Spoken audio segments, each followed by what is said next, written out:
அன்பார்ந்த இணையதள நேயர்களே, மீண்டும் www.qcrc.in என்ற இணையதளத்திற்காக நியூஸ் தமிழ் செய்தியறிக்கையில் உங்களை சந்திப்பதில் பெருமகிழ்ச்சி அடைகிறோம். இன்று 30 ஜூன் 2009க்கான முக்கிய செய்திகளை தற்போது பார்க்கலாம். தமிழகத்தில் டிஃபன் பாக்ஸ் குண்டு, அரசியல்வாதிகள் மீது குண்டு எறிதல், குண்டு வீசுதல் போன்ற சாதனைகள் பல நிகழ்ந்து வந்து கொண்டிருக்கும் இந்த வேளையில் சென்னை விமான நிலைய கார் பார்க்கிங் பகுதியில் பைப் குண்டுகள் கண்டுபிடிக்கப்பட்டதால் பெரும் பரபரப்பு மீனம்பாக்கத்தில் ஏற்பட்டதாக செய்திகள் வந்து கொண்டிருக்கிறது.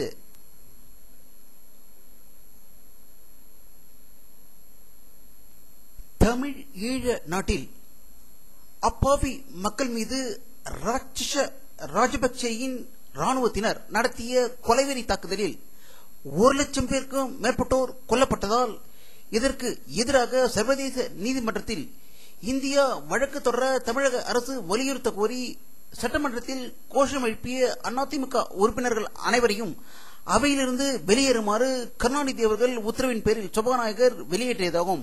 இதற்கு ஆதரவாக மதிமுக, பாமக எம்எல்ஏக்கள் அவையிலிருந்து வெளிநடப்பு செய்தாக தலைமைச் செயலக சட்டசபை வளாகத்திலிருந்து செய்திகள் வெளியாகிக் கொண்டிருக்கிறது.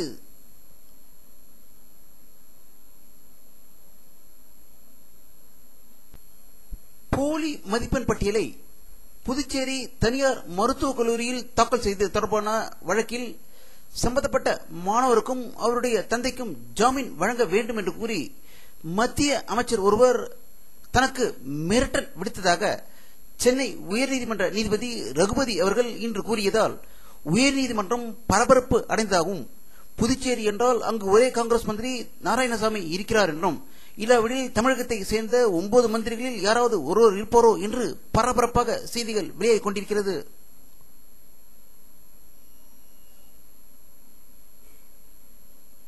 வட மாநிலங்களில் இருந்து இந்தி பேசும் தொழிலாளர்கள் கிழக்கு மாநிலங்களான அசாமுக்கு சென்று வேலை செய்து வருபவர்களை அங்குள்ள போடோலாந்து தீவிரவாதிகள் அடிக்கடி சுட்டுக் கொல்லப்பட்டிருந்த நிலையில் அசாம் மாநிலத்தில் நேற்று 4 பேரை போடோலாந்து தீவிரவாதிகள் சுட்டுக் கொன்றதாகவும், இவர்கள் அனைவரும் இந்தி பேசும் வடமாநிலத்தவர்கள் என்று செய்திகள் குவஹாத்தியிலிருந்து வந்து கொண்டிருக்கிறது.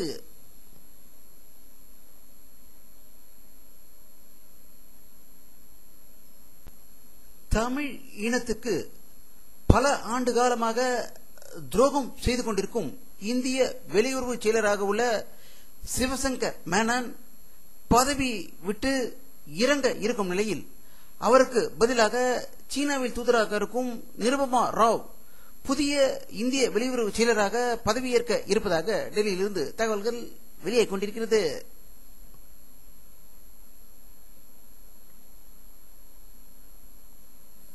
இந்திய பாராளுமன்றத்தின் பட்ஜெட் கூட்டத்தொடர் நடக்க இருக்கும் வேளையில் பாராளுமன்ற சபாநாயகர் அனைத்து கட்சி கூட்டத்தை டெல்லியில் கூட்ட இருப்பதாக, அது நாளை நடக்க இருப்பதாகவும் டெல்லியிலிருந்து தகவல்கள் வெளியாகிக் கொண்டிருக்கிறது.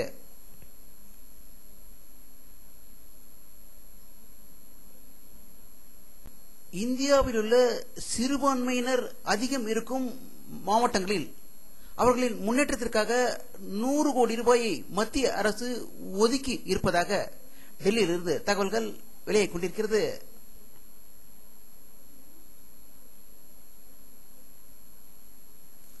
இந்தியாவில் முதல் முறையாக தேசிய பாதுகாப்பு படை அமைப்பின் மும்பை கிளை இன்று திறக்கப்பட இருப்பதாகவும், இதேபோல் சென்னையிலும் தேசிய பாதுகாப்பு படையின் தலைமையகம் செயல்பட இருப்பதாக செய்திகள் வெளியாகிக் கொண்டிருக்கிறது.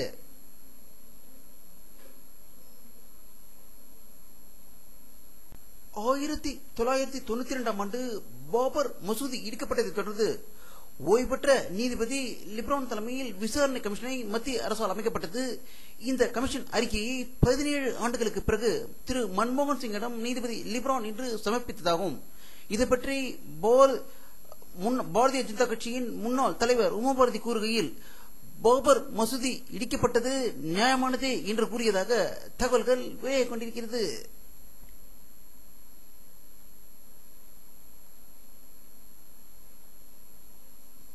மும்பையில் மந்தாரா பர்வரலி கடல் இணைப்பு பாலத்தை இன்று மாலை காங்கிரஸ் தலைவர் சோனியா காந்தி மும்பையில் திறந்து வைத்ததாகவும் 1600 கோடி ரூபாய் செலவில் 8 வழி பாதையாக 5.5 கிலோமீட்டர் நீளத்தில் கட்டப்பட்டுள்ள இந்த மந்தாரா பர்வரலி கடல் இணைப்பு பாலம் மும்பை போக்குவரத்து நெருக்கடியை பெருமளவு குறைக்க உதவும் என்று மும்பையிலிருந்து தகவல்கள் வெளியாகிக் கொண்டிருக்கிறது.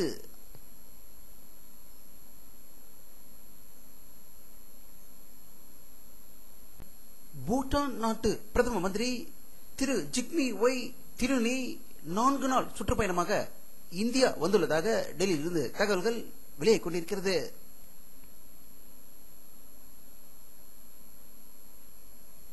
ஆப்பிரிக்க கண்டத்தில் உள்ள ஏமன் தலைநகர் சனாவிலிருந்து கம்ரூஸ் தீவுகளில் தலைநகரான மொரோனி நோக்கி ஏமன் நாட்டிற்கு சொந்தமான விமானம் பறந்து கொண்டிருந்த போது இந்திய பெருங்கடலில் விபத்துக்குள்ளானது.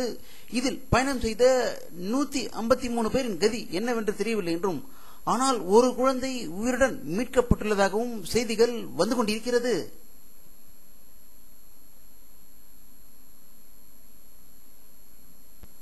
இத்தாலி நாட்டில் LPG எனப்படும் திரவ வடிவிலான கேஸ் ஏற்றப்பட்ட 14 ரயில் பெட்டிகள் கொண்ட ஒரு சரக்கு ரயில் ஒன்று பிசா நகரை நோக்கி சென்ற போது வெடித்து சிதறியதில் 30 பேர் பலியானதாகவும் 100க்கும் மேற்பட்டோர் படுகாயம் அடைந்ததாகவும் 300 மீட்டர் பரப்பளவில் உள்ள வீடுகள் அனைத்தும் சேதமடைந்ததால் ரோம் நகரிலிருந்து செய்திகள் வெளியாகிக் கொண்டிருக்கிறது.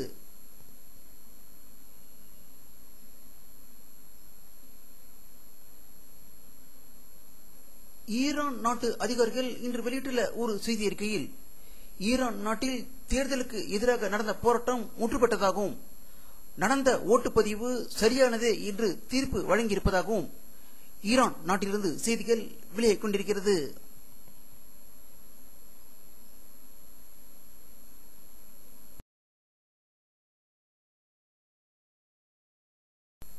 அமெரிக்காவில் மிக பெரிய முதலீட்டு மோசடியில் ஈடுபட்ட குற்றச்சாட்டின் பேரில் நிதி முதலீட்டாளர் பெர்னார்ட் மொடாஃப் அவர்களுக்கு நியூயார்க் நீதிமன்றம் 150 வருடங்கள் சிறை தண்டனை வழங்கியிருக்கிறது.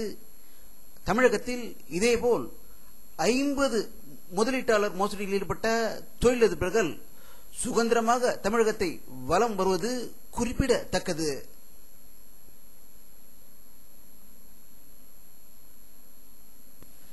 ஈராக் நாட்டிலிருந்து அமெரிக்க ராணுவ வீரரும் வெளியேற இருக்கும் வேளையில் 4 அமெரிக்க ராணுவத்தினரை தீவிரவாதிகள் சுட்டுக் கொண்டதாக பாக்தாத்திலிருந்து செய்திகள் வெளியாகிக் கொண்டிருக்கிறது.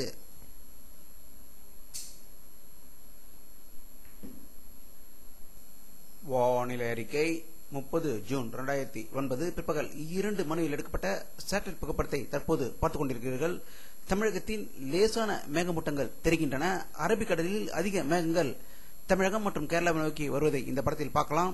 மத்திய இந்தியாவின் மத்திய பகுதியில் அதிக மேகமூட்டங்கள் இருப்பதால் மழை அங்கு நன்கு பெய்து கொண்டிருப்பதாகவே தகவல்கள் வெளியாகிக் கொண்டிருக்கிறது.